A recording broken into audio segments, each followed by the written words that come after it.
अस्सलामुअलैकुम व्यूअर्स, आप सब लोगों को मलिक अली एकेडमी में खुशामदीद। आज के लेक्चर में हम फंक्शनल डिपेंडेंसी और सेकंड नॉर्मल फॉर्म को डिस्कस करेंगे। तो चलें शुरू करते हैं। सबसे पहले रूल क्या है सेकंड नॉर्मल फॉर्म का? A relation is in second normal form if it is in first normal form and all non-key attributes are fully functionally dependent on the key। अच्छा, अब इसका मतलब क्या है कि तमाम जो नॉन की एट्रीब्यूट्स हैं वो की पर फुली फंक्शनली डिपेंडेंट हो। इसको हम एग्जांपल से देखते हैं। अच्छा, ये देखिए स्टूडेंट कोर्स टीचर का हमारा पुराना टेबल है। इसमें हमारे पास student ID, student name, course ID, course name, faculty ID, faculty name और सैलरी मौजूद है। अब हम ये देखते हैं कि फुल फंक्शनल डिपेंडेंसी कहते किसको है। अब देखिए हमारे पास की के अंदर तीन एलिमेंट्स हैं, तीन एट्रीब्यूट्स हैं, स्टूडेंट आईडी, कोर्स आईडी और फैकल्टी आईडी। ठीक है, इस पूरी की के ऊपर बाकी चीजें डिपेंडेंट हैं, यानी कि पूरी की के ऊपर स्टूडेंट नेम भी डिपेंडेंट है, कोर्स नेम भी डिपेंडेंट है, फैकल्टी नेम भी डिपेंडेंट है और सैलरी भी डिपेंडेंट है। मगर मेरा सवाल ये है कि इंडिपेंडेंट एट्रीब्यूट्स के ऊपर अब हम बात कर रहे हैं फुल फंक्शनल डिपेंडेंसी की। फुल फंक्शनल डिपेंडेंसी क्या होती है? फुल्ली फंक्शनल डिपेंडेंट हम बात कर रहे हैं, ये किस चीज का नाम है? फुल फंक्शनल डिपेंडेंसी का मतलब ये है कि तमाम नॉन की एट्रीब्यूट्स तमाम की एट्रीब्यूट्स पर डिपेंडेंट हो। अब सवाल ये है कि नॉन की एट्रीब्यूट्स मेरे पास है student name, course name, faculty name और सैलरी। सवाल ये है कि क्या स्टूडेंट आईडी स्टूडेंट नेम को डिटरमिन कर सकता है? हाँ, बिल्कुल कर सकता है। अच्छा, सवाल मेरा ये है क्या स्टूडेंट आईडी कोर्स नेम को डिटरमिन कर सकता है? Question mark.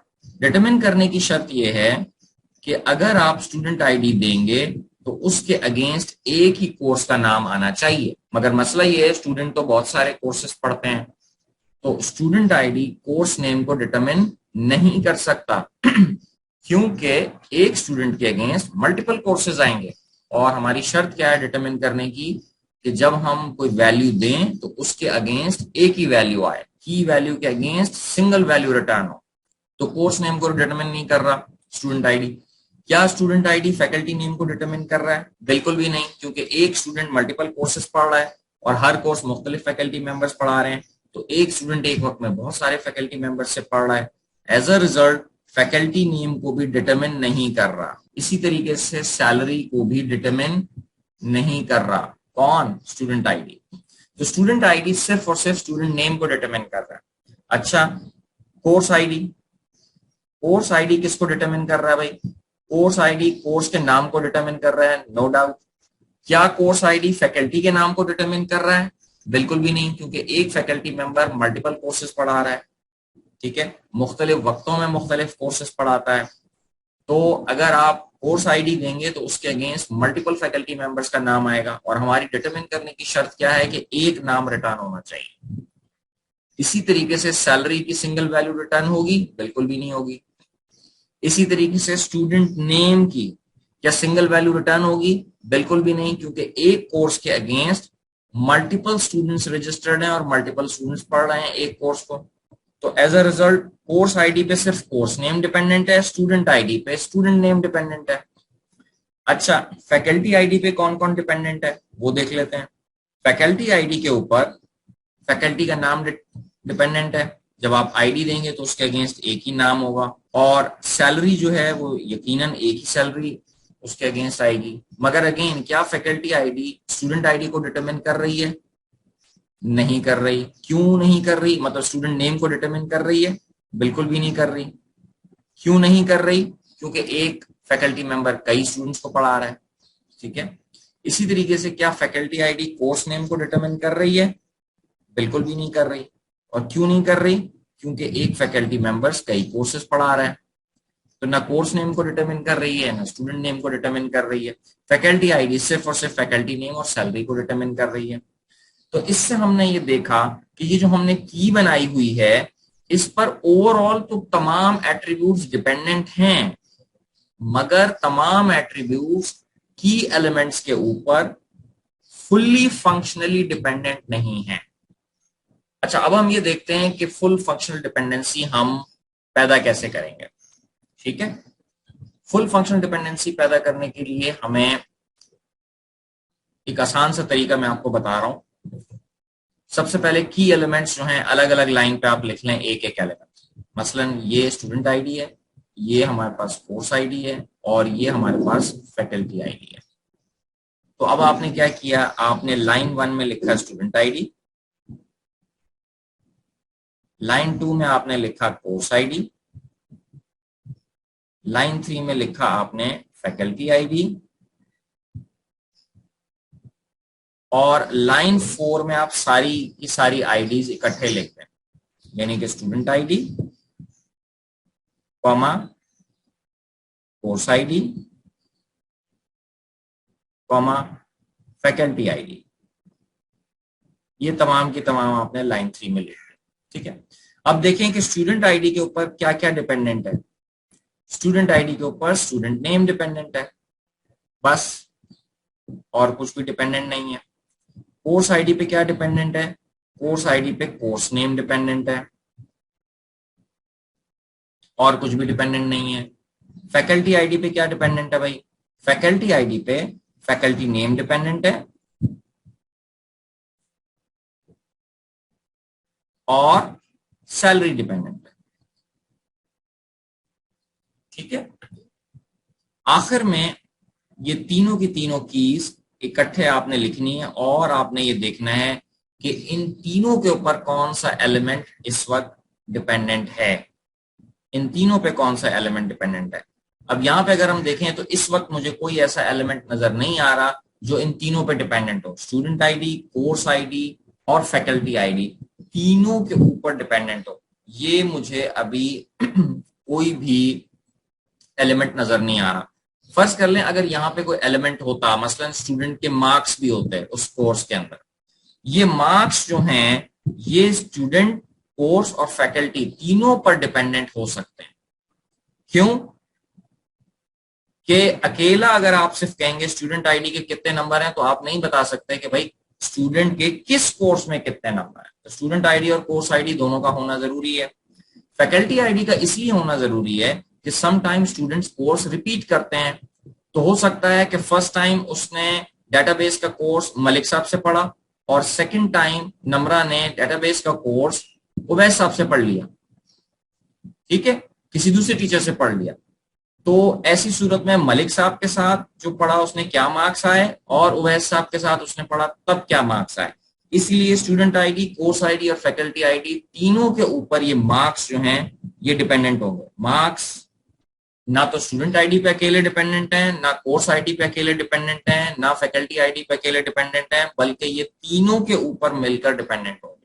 ठीक है, तो जस्ट फॉर एन एग्जाम्पल मैंने आपको यहाँ पे बताया कि मार्क्स अगर होंगे तो मार्क्स तो इस पर डिपेंडेंट हो सकते हैं, अदरवाइज यहाँ पे कोई और कॉलम ऐसा नहीं है जो तीनों के ऊपर डिपेंडेंट हो। ठीक है, तो अगर तीनों पे कोई डिपेंडेंट नहीं है तो कोई परेशानी की हमारे लिए बात नहीं है। हम क्या करेंगे, हम इसको यहाँ पे रिमूव कर दें। हमारे पास सब लोग डिपेंडेंट नहीं है तो कोई बात नहीं, इसको ऐसे ही रहने दें। ठीक है, अब अगर हम इसको, ये जो फंक्शनल डिपेंडेंसी हमने की है, इसको अगर हम टेबल में कन्वर्ट कर दें तो हमारे पास आ जाएगा स्टूडेंट आईडी। टेबल में अब हम इसको कन्वर्ट करें, की हमारे पास ये है, कॉमा स्टूडेंट नेम, और टेबल का नाम क्या है जनाब, स्टूडेंट। इसी तरीके से कोर्स आईडी है तो हमने कहा सी आईडी, सी नेम, टेबल का नाम क्या है, कोर्स, और तीसरे नंबर पर फैकल्टी आईडी, फैकल्टी का टेबल है। इसी तरीके से आखिरी जो है स्टूडेंट आईडी, कोर्स आईडी और फैकल्टी आईडी, ये तीनों मिलकर कंपोजिट की हैं और इस टेबल का नाम हमने वही रहने दिया जो ओरिजिनली था, स्टूडेंट कोर्स टीचर। आपने यहां लिखा STD कोर्स टीचर। ठीक है, तो ये ओरिजिनल नाम रहने दिया।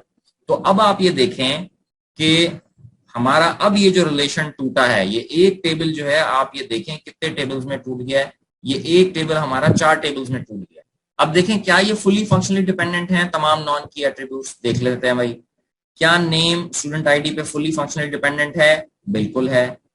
क्या कोर्स नेम कोर्स आईडी के ऊपर फुली फंक्शनली डिपेंडेंट है, हाँ जी बिल्कुल है। क्या फैकल्टी आईडी के ऊपर फैकल्टी नेम और सैलरी फुली फंक्शनली डिपेंडेंट है? जी जनाब बिल्कुल है। और यहाँ पे स्टूडेंट आईडी, कोर्स आईडी और फैकल्टी आईडी ये जो है ये कंपोजिट की है और कोई नॉन की एट्रीब्यूट सिरे से है ही नहीं। तो अब हमारी जो डेफिनेशन है सेकेंड नॉर्मल फॉर्म की कि तमाम नॉन की एट्रीब्यूट्स के ऊपर फुली फंक्शनली डिपेंडेंट हो, ये जो डेफिनेशन है ये फुलफिल हो रही है सेकेंड नॉर्मल फॉर्म में। ये हमारा रिलेशन कन्वर्ट हो गया है। अब हम एक एग्जांपल और देख लेते हैं नेक्स्ट स्लाइड के ऊपर। अब यहां आते हैं हम, प्रैक्टिस प्रॉब्लम्स हैं कुछ। टाइम शीट, इसमें हमारे पास डेट है, एम्प्लॉय नंबर है, आवर्स वर्कड है और एम्प्लॉय नेम है। दूसरे नंबर पर हमारे पास स्टूडेंट एक्टिविटी है, student ID, activity and activity fee. अब देखिए प्रॉब्लम 1 है हमारे सामने, टाइम शीट। इसमें डेट है, एम्प्लॉय नंबर है और आवर्स वर्क और एम्प्लॉय नेम। ठीक है, अब हम इसको देखते हैं कि हम इसके ऊपर कैसे काम करेंगे। सबसे पहली हमारी शर्त यह है कि क्या ये रिलेशन फर्स्ट नॉर्मल फॉर्म में है। फर्स्ट नॉर्मल फॉर्म की शर्त ये थी कि तमाम के तमाम जो सेल्स हैं उनमें एक वैल्यू होनी चाहिए, एक से ज्यादा वैल्यूज किसी भी सेल में नहीं होनी चाहिए। तो जाहिर है डेट के अंदर आप एक ही डेट डालेंगे, एम्प्लॉय नंबर के अंदर एक ही एम्प्लॉय नंबर आ रहा है यहाँ पे, आवर्स वर्क में एक ही जो भी घंटे जितने भी होंगे वो लिखे होंगे और एम्प्लॉय नेम में एक ही नाम आएगा। ठीक है, तो पहली चीज तो ये हो गई कि तमाम सेल्स के अंदर सिंगल वैल्यूज आ रही हैं। नंबर 2, की आइडेंटिफाइड हो, डेट और एम्प्लॉय नंबर के ऊपर आवर्स वर्क और एम्प्लॉय नेम ये दोनों डिपेंडेंट है। ठीक है, तो हम फर्स्ट नॉर्मल फॉर्म की जो हमने शर्त थी वो पूरी कर दी है। अब हमें ये देखना होगा कि क्या ये सेकंड नॉर्मल फॉर्म में है। अच्छा याद रखिएगा, सेकंड नॉर्मल फॉर्म में आप डायरेक्ट चेक नहीं कर सकते, आपको पहले ये चेक करना होगा कि वो फर्स्ट नॉर्मल फॉर्म में है या नहीं है। तो फर्स्ट नॉर्मल फॉर्म का चेक सबसे पहले होगा और उसके बाद अब आप सेकंड नॉर्मल फॉर्म को चेक करेंगे कि क्या ये सेकंड नॉर्मल फॉर्म में है या नहीं है। ठीक है, अब सेकंड नॉर्मल फॉर्म की शर्त ये थी कि तमाम नॉन की एट्रीब्यूट्स की के ऊपर फुली फंक्शनली डिपेंडेंट हो।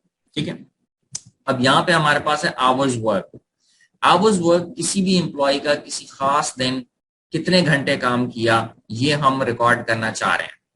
तो जब हम ये रिकॉर्ड करना चाह रहे हैं तो ये जो है खाली डेट पे डिपेंडेंट होगा। अगर मैं खाली डेट दूंगा तो आवर्स वर्क हो जाएगा कि उस पर्टिकुलर तारीख पर, जो भी तारीख है, फर्ज करें 1 जनवरी 22 है।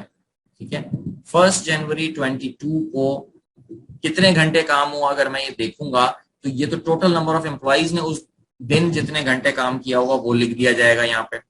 ठीक है, अगर हम सिर्फ डेट देंगे तो फिर तो टोटल नंबर ऑफ एम्प्लॉइज के घंटे आ जाएंगे। अगर डेट के साथ हम एम्प्लॉय नंबर भी दे रहे हैं तो इसमें ये हमारे पास आएगा कि इस खास तारीख को इस एम्प्लॉय ने कितने घंटे काम किया।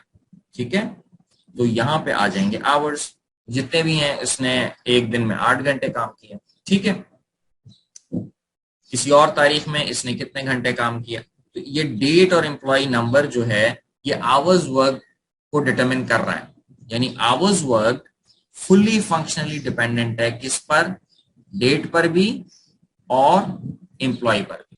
अब देखते हैं कि एम्प्लॉय नेम क्या डिपेंडेंट है डेट और एम्प्लॉय नंबर दोनों पर।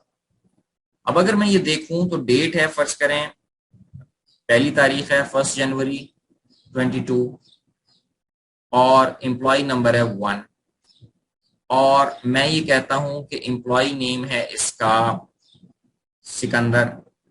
सिकंदर जो है, क्या वो ये जो नाम है सिकंदर का, ये जो नाम है ये एम्प्लॉय नंबर पे डिपेंडेंट है? हाँ जी, ये एम्प्लॉय नंबर पे डिपेंडेंट है। जब भी आप एम्प्लॉय आईडी 1 दोगे उसके जवाब में एक ही वैल्यू आएगी और वो होगी सिकंदर। सवाल ये है कि क्या सिकंदर डेट पर डिपेंडेंट है। डेट पर डिपेंडेंट होने का मतलब ये होता कि सिकंदर का जो नाम है वो तारीख के साथ चेंज हो रहा है। पहली तारीख को उसका कोई और नाम है, दूसरी को दूसरा नाम है, तीसरी को तीसरा नाम है। ठीक है, अगर ऐसी कुछ सिचुएशन खड़ी हो जाती तो फिर हम कहते हैं कि सिकंदर या जो नाम है ये डेट के ऊपर डिपेंडेंट है। मगर ऐसा होता नहीं है रियल लाइफ में, नाम डेट पर डिपेंडेंट कभी नहीं होता। नाम बेसिकली जो डिपेंडेंट हो रहा है वो एम्प्लॉय नंबर पर डिपेंडेंट हो रहा है। तो यहाँ पे पार्शियल डिपेंडेंसी आ गई है कि एम्प्लॉय नेम जो है वो डेट पे डिपेंडेंट नहीं है, बल्कि वो एम्प्लॉय नंबर पे डिपेंडेंट है। तो अब हमें इस मसले को हल करना है। मसले का हल का तरीका वही है जो पुराना हमारा तरीका था। हमने एक लाइन में लिखा डेट, दूसरी लाइन में लिखा एम्प्लॉय नंबर, और तीसरी लाइन में हमने दोनों चीजें लिखी। तो जनाब डेट के ऊपर क्या चीज डिपेंडेंट है? डेट के ऊपर कुछ भी डिपेंडेंट नहीं है यहाँ। एम्प्लॉय नंबर पे क्या डिपेंडेंट है? एम्प्लॉय नंबर पे एम्प्लॉय का नाम डिपेंडेंट है। और डेट और एम्प्लॉय नंबर पे क्या डिपेंडेंट है? डेट और एम्प्लॉय नंबर के ऊपर आवर्स वर्क डिपेंडेंट है। अब अगर हम इसको टेबल में कन्वर्ट करेंगे तो क्या होगा? डेट के टेबल, यहाँ कोई टेबल नहीं बनने वाला क्योंकि डेट के ऊपर कुछ भी डिपेंडेंट नहीं है, एक ही चीज है जिसके ऊपर कुछ भी डिपेंडेंट नहीं है। यहाँ पे एम्प्लॉय नंबर के ऊपर एम्प्लॉय नेम डिपेंडेंट है, तो इसको हम कन्वर्ट कर देते हैं जनाब टेबल के अंदर। एम्प्लॉय नंबर के ऊपर एम्प्लॉय नेम डिपेंडेंट है, ये हो गया एम्प्लॉय का टेबल। और डेट और एम्प्लॉय नंबर के ऊपर आवर्स वर्क डिपेंडेंट है, और ये हमने इसका नाम रख दिया टाइम शीट, वही जो है पहले से हमारे पास।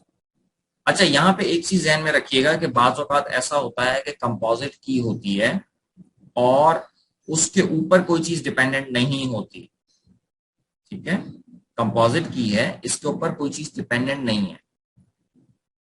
ऐसी सूरत में ये कंपोजिट की का सेपरेट टेबल लाजमी बनेगा, और ये टेबल हम इसको मिस नहीं कर सकते, नहीं तो हमारा रिलेशन टूट जाएगा।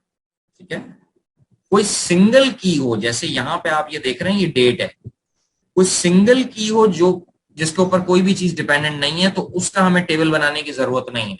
मगर कंपोजिट की है, दो या दो से ज्यादा एट्रीब्यूट्स हैं, और कंपोजिट की है और उसके ऊपर कोई चीज डिपेंडेंट नहीं है, तो उसका टेबल लाजमी बनेगा। ये मिस नहीं करना है, नहीं तो आपका रिलेशन टूट जाएगा। अब प्रॉब्लम 2 हमारे सामने आ गई, student activity, student ID and activity के ऊपर एक्टिविटी फी। अब सवाल ये है कि क्या एक्टिविटी फी स्टूडेंट आईडी पे डिपेंडेंट है? Question mark.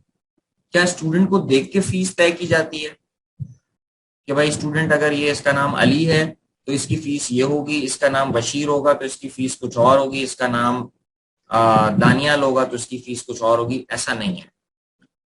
फी एक्टिविटी नॉर्मली जो है वो एक्टिविटी पे डिपेंड करेगी कि एक्टिविटी है क्या, स्विमिंग है, राइडिंग है, क्या चीज है।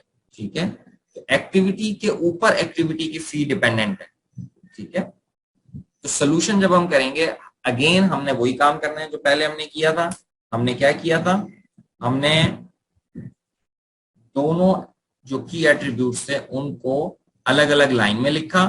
अब मैंने क्या किया? मैंने स्टूडेंट आईडी लिखा। स्टूडेंट आईडी पे क्या चीज डिपेंडेंट है? स्टूडेंट आईडी पे कुछ भी डिपेंडेंट नहीं है यहाँ पे। अच्छा, एक्टिविटी पे क्या डिपेंडेंट है? एक्टिविटी पे एक्टिविटी की फी डिपेंडेंट है। और दोनों पे क्या डिपेंडेंट है? इन दोनों पे क्या डिपेंडेंट है? कुछ भी डिपेंडेंट नहीं है। अब हम इसको टेबल में कन्वर्ट कर रहे हैं। ये देखें, सिंगल की थी, किसी भी चीज को डिटरमिन नहीं कर रही, तो इसका टेबल नहीं बनेगा। मगर ये दोनों टेबल लाजमी बनेंगे।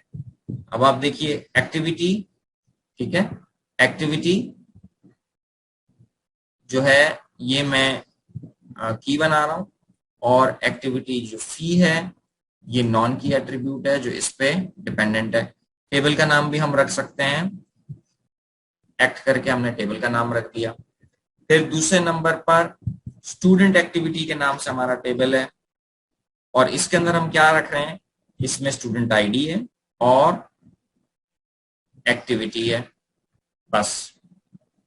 अब आप ये देखिए कि हमारा रिलेशन सेकंड नॉर्मल फॉर्म में पहुंच चुका है, क्योंकि नॉन की के ऊपर फुली फंक्शनल डिपेंडेंट है, और यहाँ पे जो सेकंड टेबल है इसमें तो कोई नॉन की है ही नहीं, सिर्फ की है, और एक ही टेबल है जिसमें नॉन की है।